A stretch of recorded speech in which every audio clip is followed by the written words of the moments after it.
জানেন নাকি অষ্টাদশ শতাব্দীর শেষের দিকে নবাব সুজাউদ্দৌলার স্ত্রী বহু বেগম 1817 থেকে 1822 সালের মধ্যে ইস্ট ইন্ডিয়া কোম্পানিকে দফায় মোট 40 মিলিয়ন রুপি ঋণ প্রদান করেন। নবাবের টাকায় নিজেরা লাভবান হবার উদ্দেশ্যে এই কোম্পানি এমন ঋণ নিয়েছিলেন বলে ধারণা করা হয়। ঋণ দেবার সময় বহু বেগম কোম্পানির সাথে এমন চুক্তি করেন যে ঋণের সুদ থেকে নবাব পরিবারের সদস্যরা ভাতা পাবেন। এই চুক্তিটিকে ফরাসি ভাষায় ওয়াসিকা বা লিখিত চুক্তি বলা হয়। ওয়াসিকা বিতরণের সূচনা হয় 1817 সাল থেকে।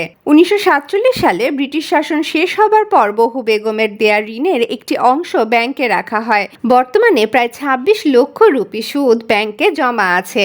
এখান থেকেই প্রদান করা হয় নবাব পরিবারের পেনশন বা ভাতা। বর্তমানে নবাব পরিবারের 1200 সদস্য এই পেনশন পান। মূলত 1 তোলা ওজনের রূপার মুদ্রায় ওয়াসিকা প্রদান করা হতো, তবে ভারতীয় মুদ্রা চালু হবার পর এর প্রকৃত মূল্য অনেক কমে গেছে। তবে ঐতিহাসিক ব্যাপার হিসেবে এই ওয়াসিকা প্রদান এখনো চালু রয়েছে।